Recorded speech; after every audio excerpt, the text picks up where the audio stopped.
Pagkatapos, ang pangalawa na nagsalita tungkol sa lakas ng hari ay nagsimulang magsalita.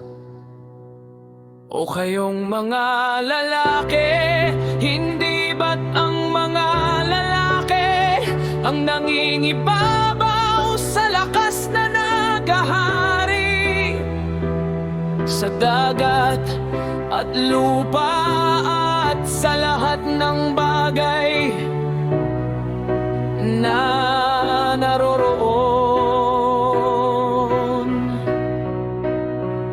Ngunit gayunpaman, ang hari ay higit na makapangyarihan, sapagkat siya ang Panginoon ng lahat ng mga bagay na ito, at may kapangyarihan sa kanila, at anuman ang kaniyang ipag-utos sa kanila ay kanilang ginagawa. Kung iutos niya sa kanila na magdigmaan ng bawat isa, ginagawa nila ito. Kung sila'y suguin niya laban sa mga kaaway, sila'y umayon at winawasak ang mga pader ng bundok at mga tore. Sila'y pumapatay at nagpapatay at hindi sumusuway sa utos ng hari. Kung sila'y magtagumpay, kanilang inihahandog lahat sa hari.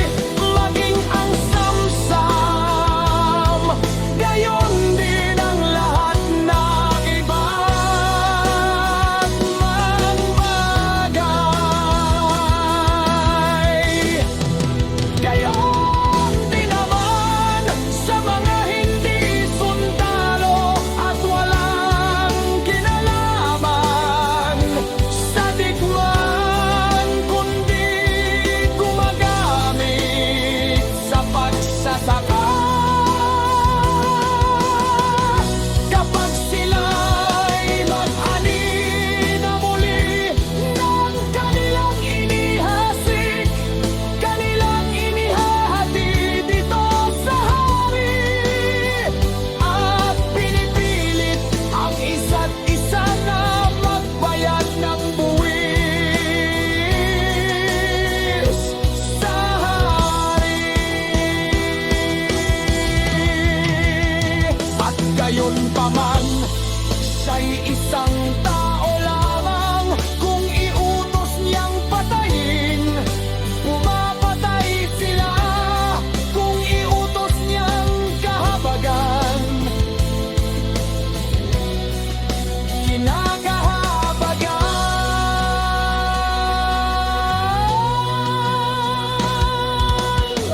Kung iutos niyang manakit, nananakit sila. Kung iutos niyang gibain, ginigiba nila. Kung iutos niyang magtayo, nagtatayo sila. Kung iutos niyang pupulin, pupuputol sila. Kung iutos niyang magtanim, nagtatanim sila. Kaya't ang lahat ng kanyang bayan at kanyang mga hukbo ay sumusunod sa kanya. Bukod dito, siya'y nahihiga, kumakain at umiinom at nagpapahinga.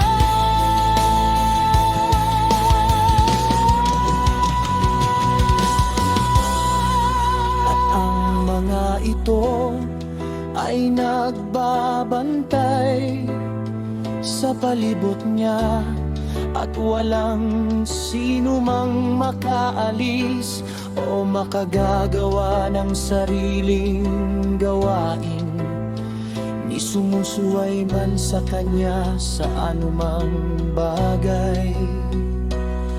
O kayong mga lalaki, paano hindi magiging pinakamalakas ang hari, kung sa gayong paraan ay siya'y sinusunod at siya'y tumahimik.